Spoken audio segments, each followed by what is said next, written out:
Welcome back to Pathfinder Wrath of the Righteous. In the last episode we had our little battle and were overloaded with information from Erebeth about what we need to do. Apparently there's a lot. I assume that I can rest by taking that bed, so that's nice to know. Okay, let's have a look around this place here. I'm massively overloaded. I need a merchant. Can I... Oh, Anivia. Hey, wait! Mind if I bend your ear about something? Anivia is outside your door, leaning casually against a shelf. So, here is the first and most important thing. Beth gave you a crucial mission. I get that, and I know you'll get the job done. I saw you in action. But here's the rub. By sending you out on an errand, we are weakening our defenses here. If they come at us while you're gone, I don't know how we will be able to fight them off. Everything seems clear so far. What else do you wish to discuss? So, the rift that damned beetle left with its scythe? Yeah, well, it cut the city in two, and it's kinda difficult to get across. My scouts tell me there's a halfway decent place to set up a crossing in the market square. Not that any of them tried it to make sure, but if you've got a mind to go across, and I think you are going to have to eventually, you might want to give the square a once-over. Do you want me to stay here and guard the tavern? You what? No, your task is far too important. You can't just hole up here like all cozy-like, waiting for the demons to knock on the door. We need to take the fight to them. But if those freaks try to make a move on this place, Beth will send a runner to get you. If that happens, you leg it back here, alright? Because if you don't, you'll be coming back to an ash pile. Got it? When do you think the demons will attack next? Your guess is as good as mine. It might not be here, they could attack the whole damn city. Those vermin know they've lost the upper hand and that we are going to push back hard. Things kick off here, you should know. After they attack, some things could be changed beyond recognition. So, if you've got any business that needs taking care of, you'd better do it soon. Thank you for the warning. See you later. Later. Watch yourself out there. Camellia looks you over pensively, toying with a snake-shaped bone amulet that dangles from her pale neck. Noticing your glance, she flashes you a cold, barely there smile. Greetings. It seems for a moment that the girl wants to say something else, but the pause grows too long and she slips back into cautious silence. Your amulet is quite unusual. Where did you get it? Ah, my little trinket. It is so nice of you to notice, but I assure you, this amulet is nothing but a bauble. Can a lady not be drawn to beautiful, useless things? Your speech tells me you're of noble birth. Camellia laughs her practiced musical laugh as she watches you from under lowered lashes. You are most insightful, a fine quality to have. Camellia's laughter ends and unspoken words hang in the silence.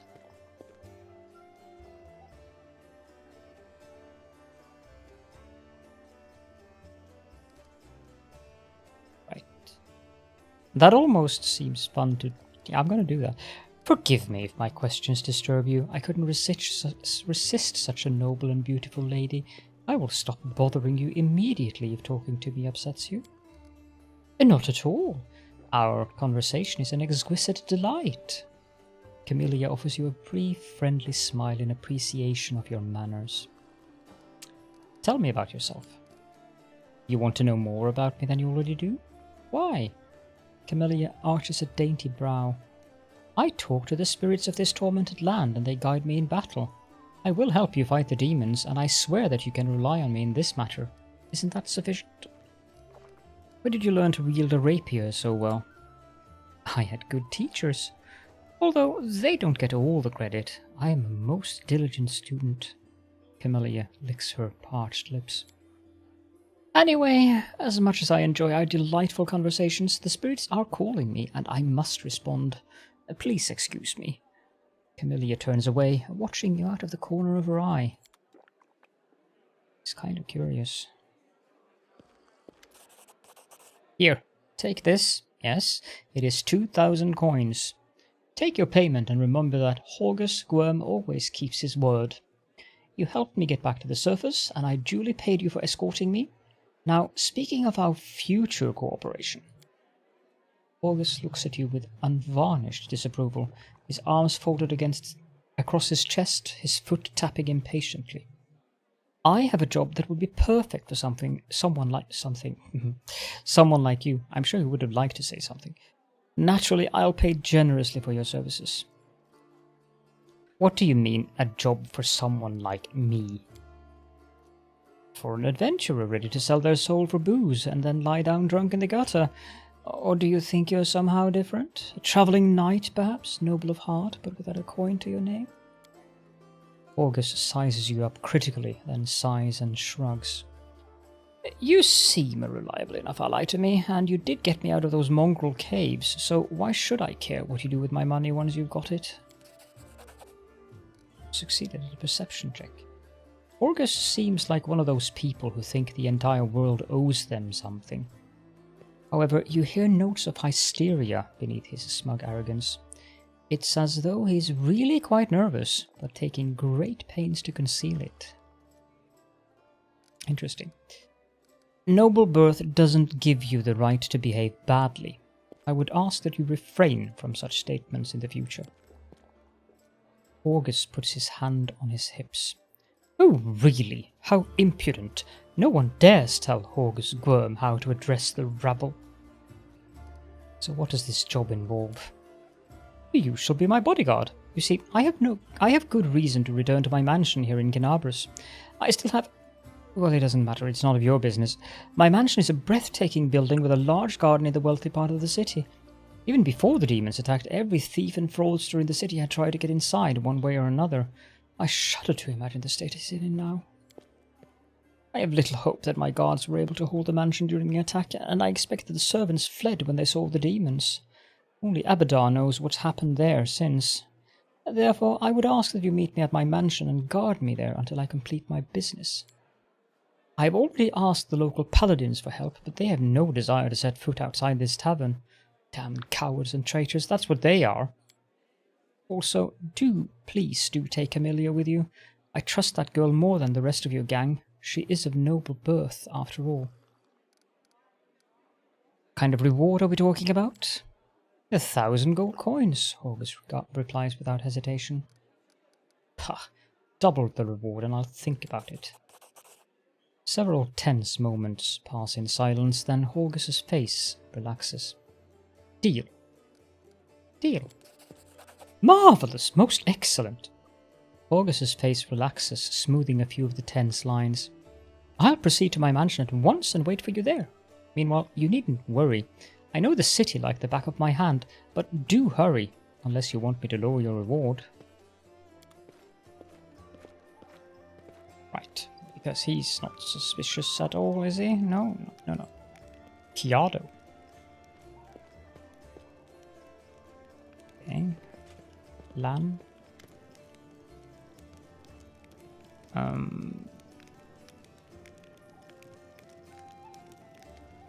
Okay, well, Lan greets with a nod. Here for a chat? I've been waiting for you to come and see what strange beast you've taken into your party. I'd like to know more about you. Let me guess. Your first question is, can you wear a hat with your one horn? Am I right? You speak common much... No, wait. So can you wear a hat with your one horn? Sure I can, but certain designs don't suit me too well. Lan speaks in a deadly serious voice. You speak I found out everything I wanted to... You speak common much better than the rest of your tribe. Funnily enough, common isn't all that common underground, Lan says, but your observation is correct. I used to live on the surface with my parents for a while and had a chance to learn a couple of things. The language and the fact that every peasant who sees my scaly mug screams, "Demon!" and runs away. I don't know if you're interested, but my mum wasn't from an underground tribe.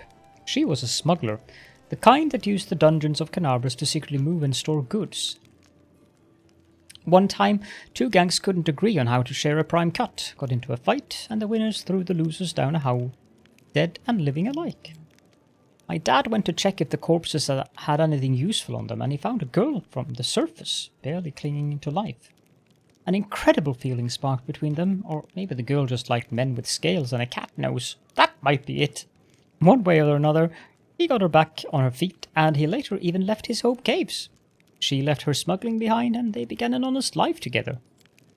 That's the delightful story of how old Lan came into this world. The next chapter, however, my family and I never stayed in one place for long. We lived sometimes on the surface, sometimes underground. We couldn't find a place to call home. Living in the caves was hard on my mum, and my dad's appearance raised too many questions in Mendev. They were at war against the demons, after all. In the end, my parents decided to stop making each other miserable and separated. My father and I returned to our tribe. I think the peasants screaming demon had something to do with it. Or maybe Dad just couldn't stand life without rat tail soup. I wouldn't rule out the possibility. Did you come with me so you could see the surface again? No, that wasn't it. I just don't have much patience for certain types of creatures. Demons, I mean. If they want to destroy Canabras, I'll be on the side of the people they're attacking. Lan looks away. Lan, you're my companion, and companions should trust each other. I'm counting on you to give me honest answers, not excuses. Lan looks ashamed. I guess you're right, I shouldn't have been so evasive. It's just that some things are hard to talk about. My family, for example. My birth, hell take me, turned out to be a great misfortune for my parents, all because I'm relatively healthy. I'm the best thing that can come from a marriage between a cave-dwelling mongrel and anyone from the surface. A healthy child with the right number of hands and feet, no apparent defects, no missing organs or other problems. They saw hope in me, so risked having more children. They thought it would somehow be all right. A growl edges into Lan's voice. Could have had 4 brothers. First was born 2 years after me and died 3 years later. Didn't have a nose, nothing even remotely resembling one. He could only breathe through his mouth. Mum and Dad were afraid to take their eyes off him for fear he'd choke and suffocate on something. But in the end it was his weak heart that killed him. Then there was another pregnancy and birth. Pretended I was sleeping but snuck out of my bedroom and listened under the door. All those hours. It was very strange, but I never heard the newborn screaming. Mum moaning? Yes. The priests praying? Then I dared to open the door a little and looked inside. The priest stood there, very pale. One of them was holding something. A small object that fit in his palm. He asked, "Do you know what this is?" And the other said, "I think it's a head." Lan, stop. Enough, you don't have to keep going if it hurts you.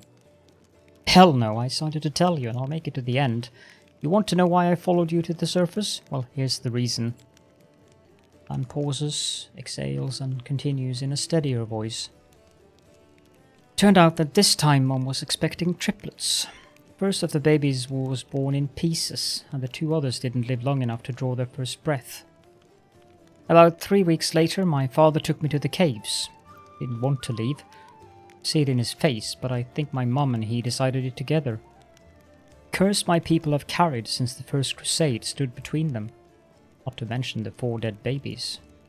And old age was rapidly taking its toll on my father. After we returned to the cave, he only lived for another 4 years.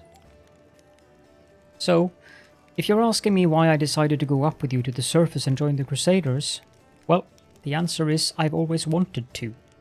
I was afraid to leave my tribe, but it always haunted me that I'd die in a world where 4 crusaders could do nothing to stop the beast from the abyss, and the number of victims kept growing. I want to change that, or at least try to. And if changing things is too much to ask, then at least get a little revenge. The ones who are behind the Worldwound owe me a great debt.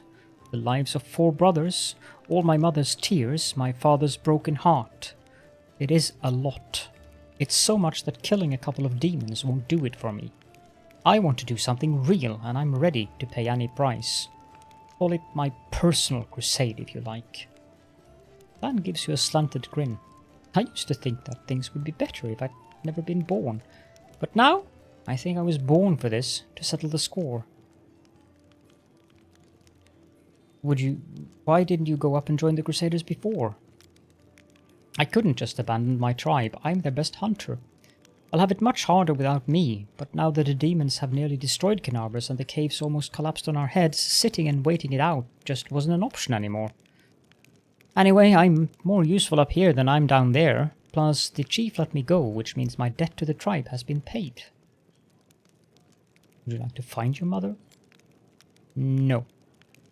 The word flies from Lan's mouth faster than an arrow. Then, after a pause, he continues. I don't want to meet her. Not because I feel any resentment. It's just that she's a half-elf.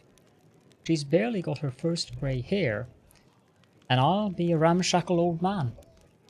She's buried enough children. There's no need to make her witness the death of another one. I hope you understand.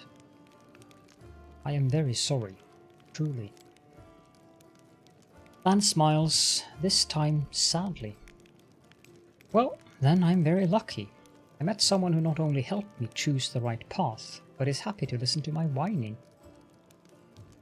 Your parents' love didn't survive hardship, but that doesn't mean the same thing will happen to you. What if you find true love, someone who won't leave you no matter what? And break my beloved's heart when I die in her arms 5 years later? That's a fine thing to do to the person you love. Then again, there's a chance I'll inspire some tragic bard to write a tearful ballad. Thanks for sharing, man. Thanks for listening. Tell me your story again. Yeah, that's basically. Mongrels have short lifespans, but you don't look like you're getting old or dying. How old are you? Lan chuckles. I'm as old as I look, no surprises there, but remember Sol? He's 10 years older than me. I remember him back when he was a fearless warrior, and day by day I watched him turn into an old man. Him and my father. It happens very quickly. First, you miss a shot because you don't see the target as clearly as you're used to. You think it's because your eyes are tired. Tell yourself it'll get better tomorrow. Then you notice you're having trouble breathing. Climbing is harder than before. Lan clenches and unclenches his human fist. Your fingers stop bending, you have to tie your sword to your hand. You can't even put on your greaves without help. When you're washing your face in a stream, sometimes you catch sight of a grey-haired, wrinkled old man you don't recognize. And this goes on until one day you come across a cave beast and you realize you can't outrun it. Lan takes a breath. My dad kept diaries marking all the signs, and I saw it too the last year. I had to help him get out of bed, help him dress, remind him to eat. Sometimes he forgot my name. I told him that we should have stayed on the surface, and he joked that dodging a goddess was behavior unworthy of a crusader. He meant Pharasma. Every morning I wake up and check how I feel, but there are no signs yet. Even so, I know I don't have much time. I need to do something useful before I forget why I came here. I want to talk about Wenduag. Are you sure? Alright. Tell me about your connection to Wenduag. My connection to Wenduag? I mean, where do I start? Lan turns the unexpressive reptile half of his face to you. We grew up together, trained together. She was the chief's daughter. She was groomed to be the best all her life, and then I came along. We were rivals, but we dragged each other out of tight spots too. I've always been drawn to grand heroic gestures, sometimes idiotic ones, whereas Wendu liked to roam unexplored passages, finding new caves and making maps. She wanted to be a great huntress, the one who would make it through the shield maze. Instead she... Lan shakes his head. It'd be better if she died. Death of a friend is painful, but watching a friend become a shadow of their former self is unbearable. She doesn't think she's a shadow of her former self. Of course, she thinks she did everything right, because the second she starts to doubt herself, she'll have to face the truth. Admit that she's just a cannibal that demons use as they wish. Lan's frown looks almost like a wince. Wants to get stronger and stronger, but for what? I never understand what drives her. Were you just friends, or were you more than that? Wow, you really don't pull your punches, do you? There was a time when I asked myself the same question. When Doag knew me better than anyone, understood me better than anyone. She was the first girl I ever,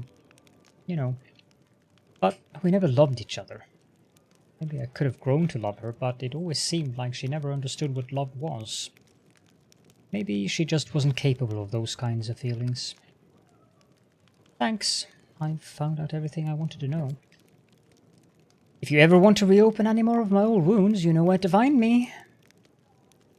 No, I found out everything I wanted to know, thank you. Sure thing. Tell me about your people. Of course. I'd like to know. What is it like living in your caves? Oh! Van gives you a broad smile. His smile is strange, as if it falters where his human features meet his animal ones. Imagine that in the entire world there's only a few hundred like you. There's not an inch of fertile ground anywhere. Nowhere to grow grain for bread or cotton and linen for cloth. Your neighbors are beasts who want to eat you, or parasites who want to infect you with their larvae and then eat you. And it's not that bad, because you can try to eat most of the things that are trying to eat you. Sometimes at the risk of getting poisoned, sometimes with almost no risk at all. In the worst years, there's not a single living thing anywhere to be found, predator or prey. That's when you eat mushroom soup. I'd say 3 times a day, but there was barely enough for once every 3 days. Lan shrugs. But life underground has its upsides, pun intended. There's no risk of losing the roof over your head. There's no bad weather, not counting the earthquakes, of course. Are you really the descendants of the first crusaders? More like demon spawn, aren't we? Sad but true. Without the demons, there would be no mongrels. It's the magic of the Worldwound that affected our ancestors and made their children the way we are. Like most in our tribe, Chief Sol fancies himself a descendant of the underground crusaders, the ones our heroic ancestors left to guard the caves. I don't know if it's true or not. That angel came to our caves for a reason. Maybe he remembered us? Those were evil and dangerous times after the First Crusade. Hundreds of crusaders began having children, and the babies were born with fangs and horns and warts that covered half their face. People didn't like the new look. The Inquisitors sure didn't. So our ancestors fled persecution and made a home for themselves down there, under the ground. They probably intended to find a cure for their children and hoped to return in time, but it never happened. Instead, the Worldwound's terrible legacy was passed down from generation to generation. Mongrel parents can only guess what their child will look like. Each of us is born with a new mutation. Many mutations are fatal. And stops and then goes on quietly. In the caves, we usually don't congratulate the family for the birth of a child until they turn at least 3. Most don't even get a name before that. There's no point. It hasn't been that long since the First Crusade. Why do you know so little about your ancestors? Our lives are much shorter than most uplanders. Up here, only a few generations passed, and many still live who remember old Sarkoris as it stood untouched by the demons. Queen Galfrey, for example. But where we live, mongrels start getting old much earlier than humans, much faster and with more devastating consequences. Few live past 40, and fewer still live long enough to die of old age. Hunger, disease, and monsters from the deep are more effective killers than time. So for us, the story of the First Crusade is a legend that happened generations ago. There are no living witnesses.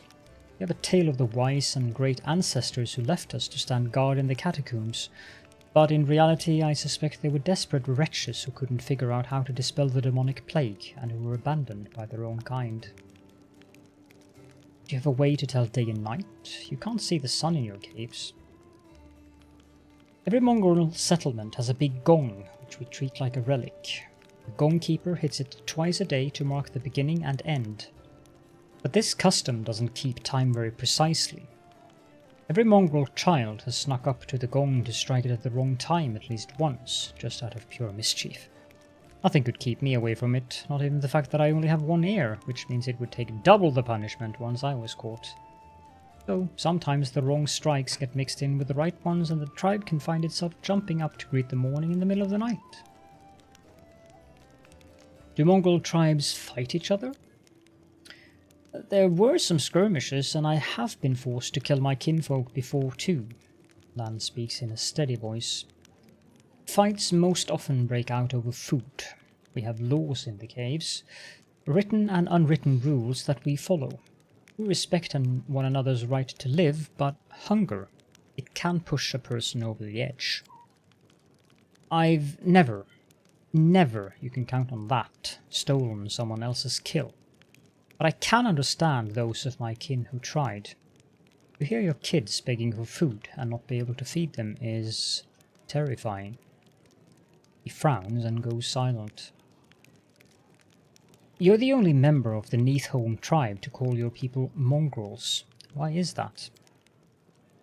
Because all of Galarian calls us that?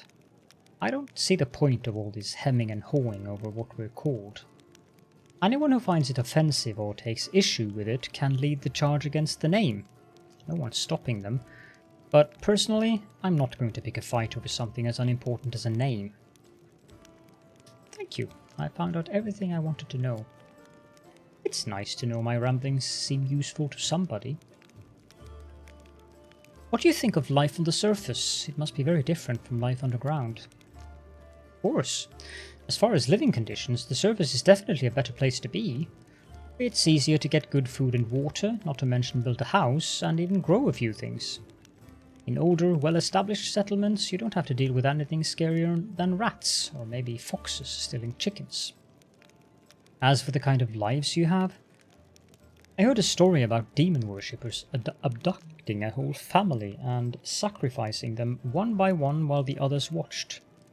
But there were some brave crusader knights nearby, and they killed the villains and saved everyone. And I heard another story. A young blacksmith lost his arm in a fire. Couldn't work to feed his wife and baby. They tried their best and lived from hand to mouth, but they were still destitute. In the end, the desperate blacksmith robbed a traveller one night on the road. But there were some brave crusader knights nearby, and they caught the robber and threw him in prison. Not long after, his wife smothered their baby and hanged herself. Up here, the same person can proudly say he's protecting the innocent from demons, and then look the other way while the same innocent starves, just because they were born into a poor family. Queen Galfrey prolongs her life with sun orchid elixirs that cost enough to feed an entire city.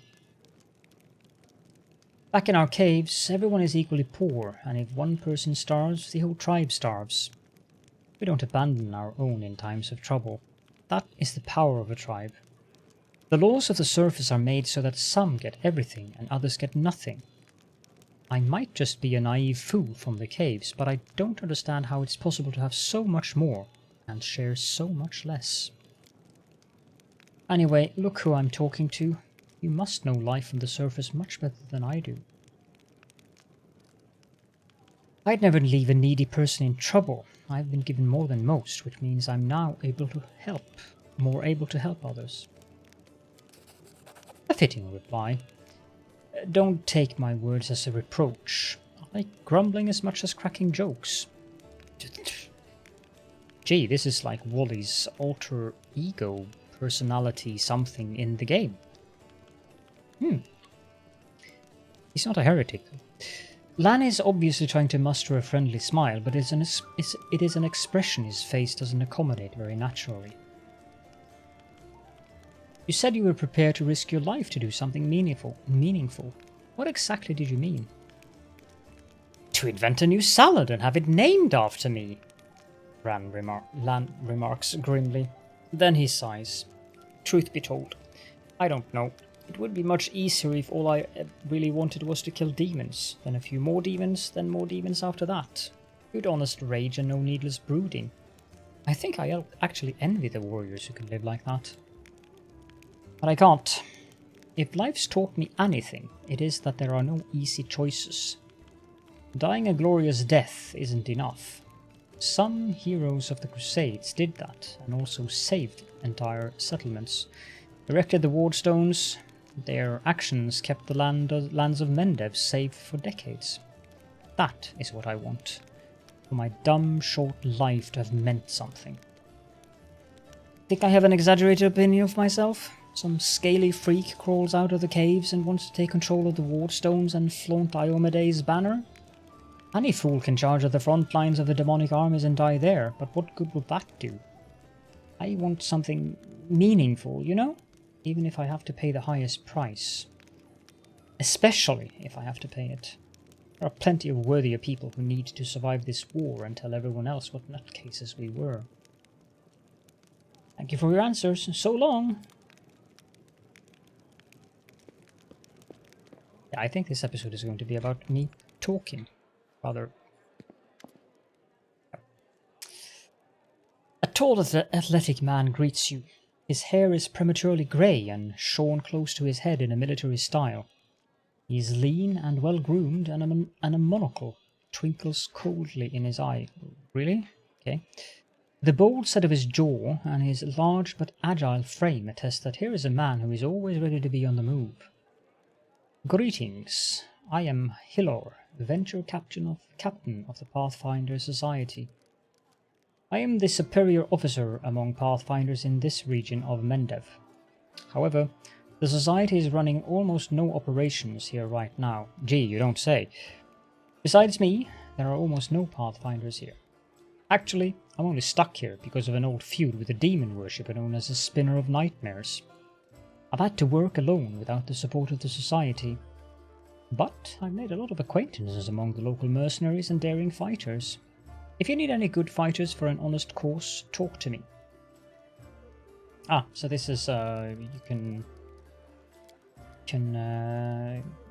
make extra characters here. Oh, didn't expect that. I will get a great mentor from Absalom. For the first few times, he'll train your fighters free of charge.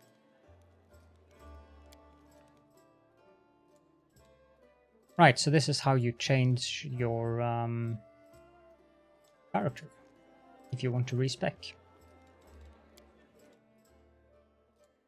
And I've gained a level, apparently.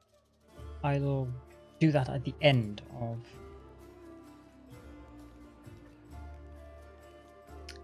episode. Tell me about your confrontation with the Spinner of Nightmares. It all began with a task of the Pathfinder Society. I arrived in Nerosian with my team to investigate the sudden death of a famous crusader, Baron Falron. We soon focused in on a small hospital for the wealthy, where Falron was being treated shortly before his death. It turned out that a gang of Baphomet's cultists calling themselves the Labyrinth of Mind had gotten a foothold at the hospital. They were obsessed with twisting the minds of their victims and targeted fragile people too weak to resist.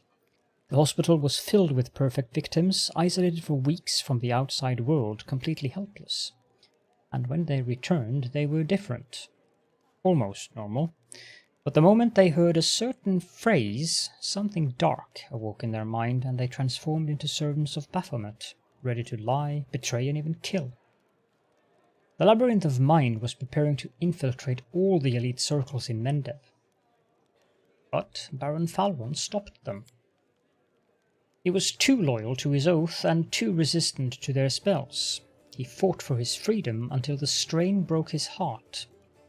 He opened and cleaned the city of Baphomet's pit of vipers. The den was a cradle of sin and filth. Cast spells on each other, and their loathsome fantasies stepped real from their minds into the world. They dreamt of horrible and forbidden things, and they fought like mad. He burned the place to the ground and slaughtered everyone we could. But the leaders of the cult were able to flee, and they were set up on the revenge. They abducted my daughter Lori, who served under my command in the Pathfinder Society. They left me a note full of tart insults, mockery, and sneers. From that note, I learned the name of my enemy, Spinner of Nightmares. A few months later, I confirmed that she was the leader of the Labyrinth of Mind. My hunt had begun. I would get Lori back at any cost. Hiller grits his teeth with bulldog determination. I want to know more about you. Yeah, okay. Already gotten answers to those. So, who else can we talk to here? I guess Irabeth. We've already gone through that. Sila. Sila smiles at you warmly. 2 seconds. I just had to get some water there. Hey there! During that march to the dungeon, we never got the chance to exchange a proper greeting. It is high time I shake your hand. I'd like to know more about you. Of course, ask anything. I will answer honestly. Yeah, I'm sure you will. Tell me about yourself. Where are you from? I'm a little bit from Geb, a little bit from Katapesh, but mostly from the Knights of Iomede. I was accepted and began my training at 14. I belong to their ranks more than I belong to any other place. You've come to Mendev by a long road, haven't you? A very long one. Sila looks at you cheerfully. A traveller is expected to have amusing stories. Unfortunately, I have only 3 tales of any interest, and I'd like to save them for our next feast. Otherwise, I won't have anything to show for myself when it's time to start bragging, and that just won't do. Especially since I'll win the night with my cautionary tale of a battle with chupacabras. Isn't your attitude toward life and war too carefree, especially for a paladin? Was that a hint of reproach? If you're just only asking, then no, I don't think so. You have to know when it's time for jokes and when it's time for mourning. The right moment for joys and for sermons, and sometimes a good travelling story can be all those things. It entertains and purifies the soul. That story about the chupacabras is one of the good ones. Picture a small town in Kadira, and down in the dungeon there's 2 murderers waiting to be executed. The gallows are already built for them, the rope's been bought, but sometimes life takes a surprising turn. Suddenly, a paladin of Iomede appears in the doorway and offers the murderers a deal. If they go with her to fight some monsters, they live. If they survive, that is. There's a big difference between imminent death and probable death with a glimmer of hope, would you say? So here we are, travelling through the desert, me and my friend, a priestess of Sarenrae, along with the little ratfolk fellow who'd asked for our help, and the 2 cutthroats. We get to the ratfolk village and saw their bodies lying around, all drained dry. We figured we'd have to fight vampires. That's how the little ratfolk described the monsters who attacked their village. That's why we went in all brazen-like. The sun was high and the vampires could attack until dusk. But we never got a chance to look around. Black shadows, quick as the wind, attacked us from all sides. Not vampires, but chupacabras. One of the lads we pulled from the gallows got killed right away. The second one ran for his life. That left me, the ratfolk, and Kira. That was the name of the priestess. And we all steeled ourselves for this fight of our lives. And just when we thought the end had come, with the chupacabras surrounding me like a pack of dogs around a bear, and our ratfolk friend wounded and down, and the teeth of the quickest of those blasted monsters was clenched on Kira's shoulder, right then, when all hope was lost, the other lad from the gallows suddenly comes running back.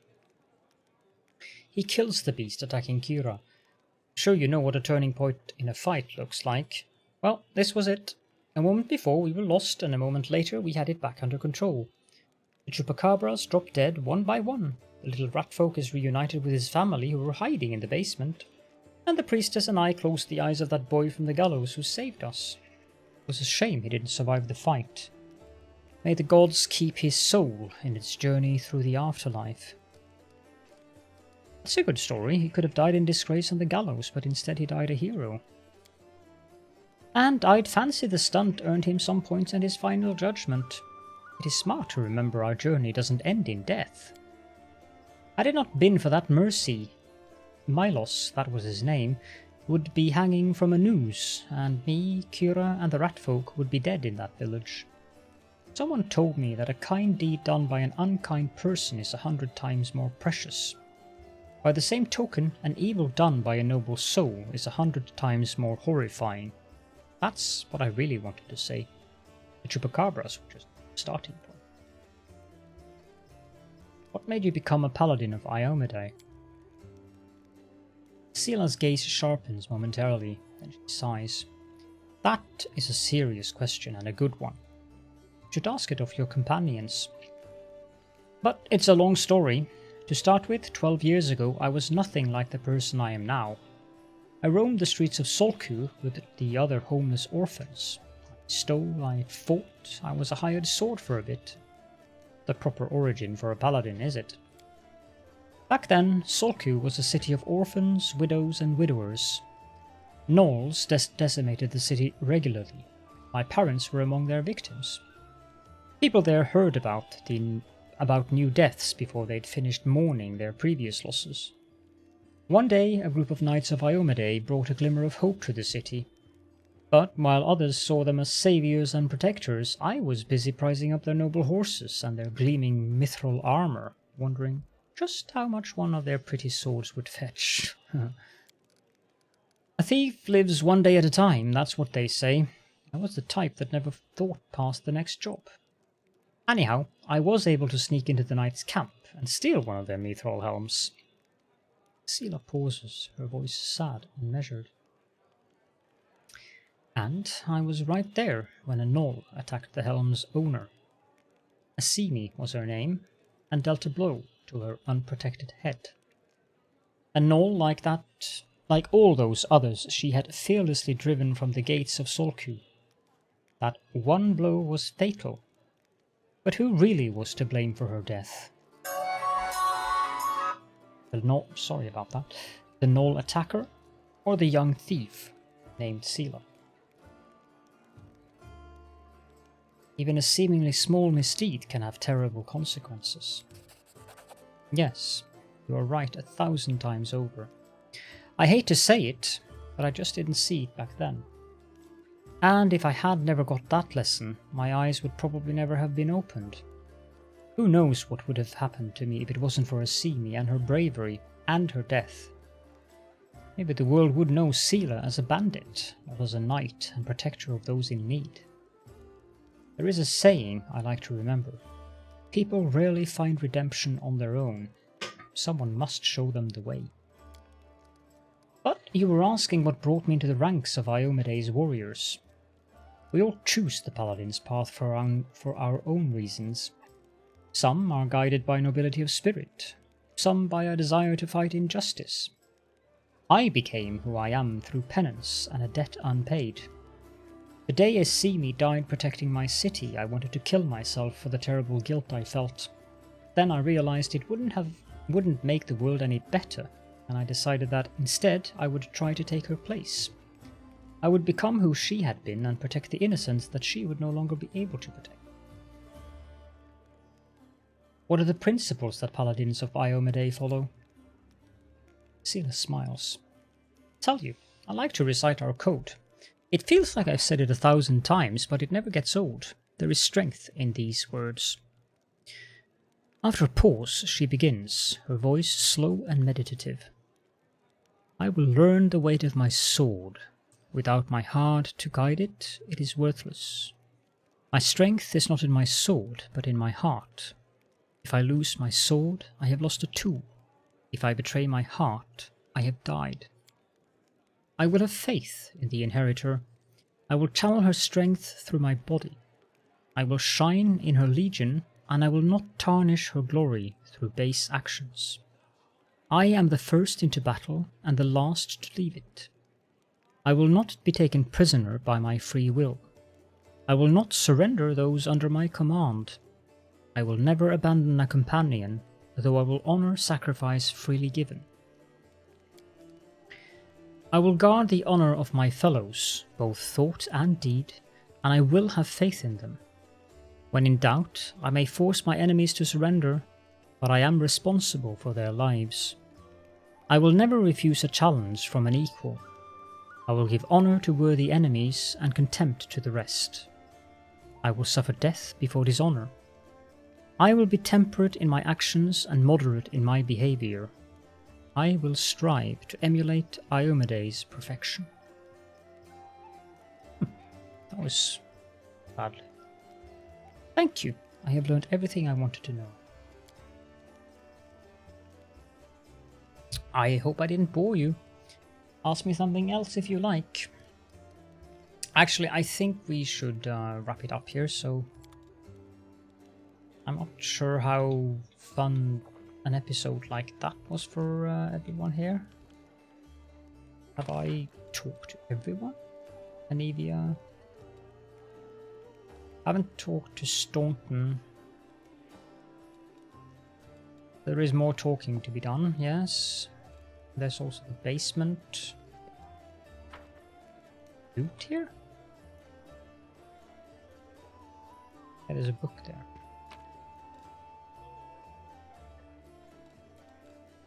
Get. Anyways, let's level up the character. We will take another level of sorcerer. And I should, of course, write this down. For our skills, we will take persuasion.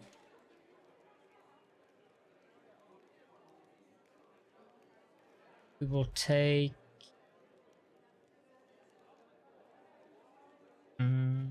I think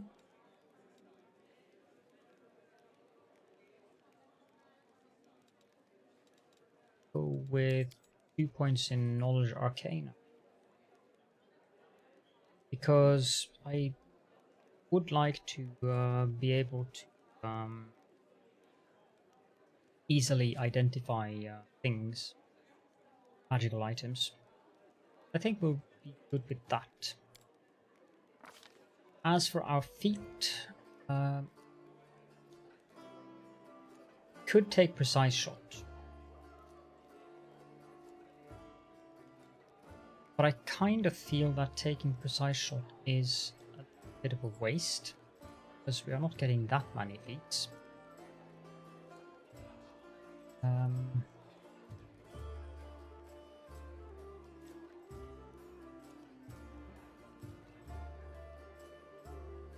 Get magic missile free here, that's good.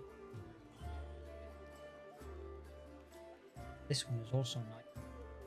I think we'll go with greater spell focus.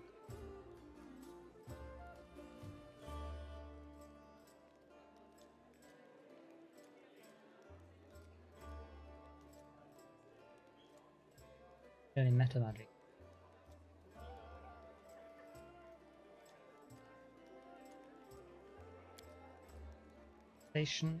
No, definitely. Yeah, I think we'll go with greater spell focus. Get one more level 1 spell.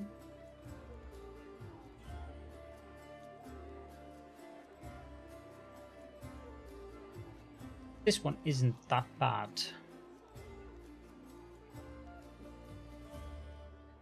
Sphere, I'm not very impressed by that, considering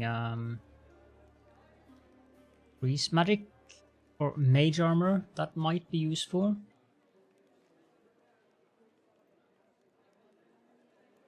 Ray of Sickening. There is Shocking Grasp, and there are, of course, there is also Sleep, which is quite useful.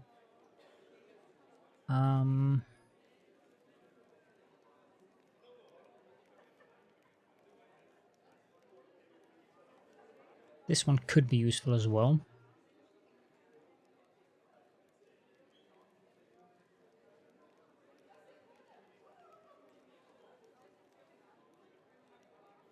I'd probably rather use the magic missile than using a snowball.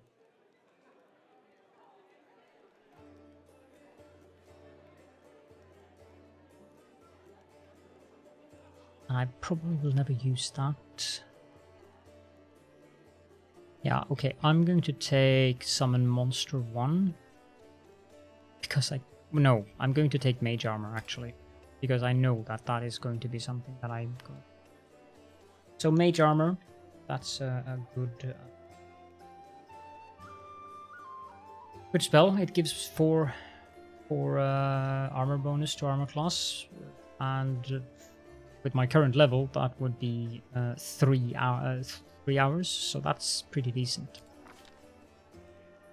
This is what it looks like here, which looks good to me. With that, if you have any questions or comments, then of course do feel free to leave those in the comment section. And I forgot it, or rather I did forget in the last episode to invite you all to the Discord server. You'll find the link to that in the video description. We do have a dedicated Pathfinder discussion channel there. And I'm also trying to continue to publish various class guides for hopefully those guides give you people some ideas for what you want to play. But with that, thank you all so much for joining me, and I hope to be seeing you all in the next episode.